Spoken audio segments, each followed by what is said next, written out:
એક ભેંસને કારણે બે રાજ્યો વચ્ચે થઈ મહાભારત. કેવી મસ્ત હેડલાઇન બને ને. પણ જો કે સાચે કોઈ યુદ્ધ નથી થયું, પણ એમ કહી શકીએ કે યુદ્ધ જેવી પરિસ્થિતિ જરૂરથી ઊભી થઈ હતી.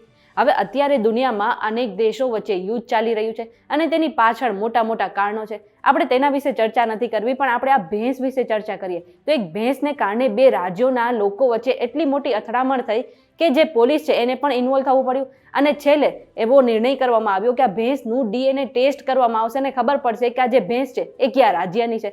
અને આવો કિસ્સો આપણા ભારતમાં બન્યો છે. હવે આ ભેંસ કયા રાજ્યને મળી અને DNA ટેસ્ટનું જે છે એ નિર્ણય શું આવ્યો એ જાણવા માટે આ વિડીયો આખો જોઈ લેજો.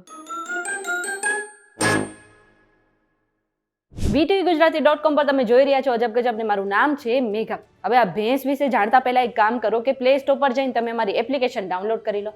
હવે અત્યારે જમાનો એવો છે કે લોકો નાની નાની વાત પર ઝઘડા કરવા લાગે છે અને ઘણી વખત ઝઘડા એટલા વધી જતા હોય છે કે લોકો પોલીસ સ્ટેશન પહોંચી જતા હોય છે.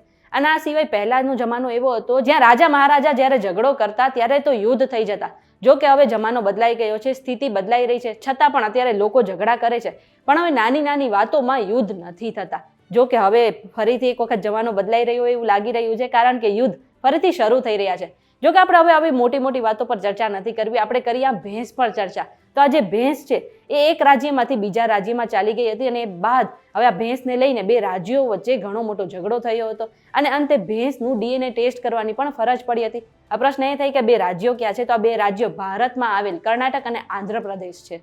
કર્ણાટકના બલ્લારી તાલુકાના બોમનહાલ ગામ અને આંધ્રપ્રદેશના કુર્નૂલ જિલ્લાના મેડલ ગામ વચ્ચે આ ભેંસની માલિકીના હકને લઈને વિવાદ થયો હતો. અને આ વિવાદ એટલો બધો વધી ગયો કે અંતે બંને રાજ્યોના જે લોકો છે ને એ પોલીસ સ્ટેશન પહોંચ્યા હતા.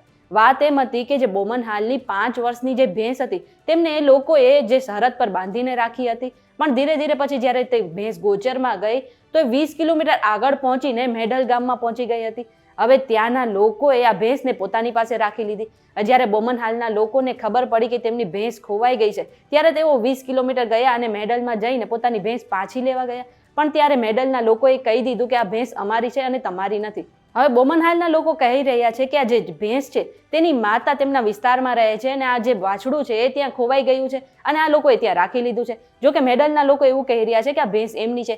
એ પછી લોકો વચ્ચે જે છે બોલાચાલી વધી ગઈ, આ વિવાદ ઉગ્ર બની ગયો અને સ્થિતિ એવી થઈ કે લોકોએ મારામારી શરૂ કરી દીધી અને આને કારણે ઘણા લોકો ઘાયલ પણ થયા હતા. એ બાદ આ જે આખો મામલો છે પોલીસ સ્ટેશન પહોંચ્યો. હવે પોલીસ સ્ટેશનના લોકોએ ધીરે ધીરે આ બંનેને સમજાવ્યા અને આ જે ભેંસ છે તેની DNA ટેસ્ટ કરવાની પણ વાત આવી હતી. એવું કહેવાય રહ્યું છે કે આ મામલો અત્યારે થાળે પડી ગયો છે અને પોલીસે જે છે આ ભેંસ અત્યારે કર્ણાટકના બોમનહાલના લોકોને આપી દીધી છે અને આ સાથે જે મેડલના લોકો છે તેમને પણ હામી ભરી દીધી છે કે અત્યારે આ જે ભેંસ છે ભલે બોમનહાલમાં રહે, પરંતુ એવું પણ કહેવાય રહ્યું છે કે આ ભેંસનું DNA ટેસ્ટ પણ કરવામાં આવ્યું છે અને થોડા સમયમાં જ આ જે DNA ટેસ્ટ છે તેનો જે રિપોર્ટ છે ને એ સામે આવી જશે. હવે આ ઇન્ફોર્મેશન તમને કેવી લાગી અમને કમેન્ટ કરીને જરૂરથી જણાવજો અને શું તમે પણ આવા ક્યારેય ભેંસના યુદ્ધ વિશે સાંભળ્યું છે કે નહીં એ પણ અમને કમેન્ટ કરીને જરૂરથી જણાવી દેજો. અને જો તમને આ વિડીયો પસંદ આવ્યો તો વિડીયોને લાઇક અને શેર કરી દેજો અને આવા જ ઇન્ફોર્મેટિવ વિડીયો માટે અમારી ચેનલ VTVGujarati.com સાથે જોડાયેલા રહેજો.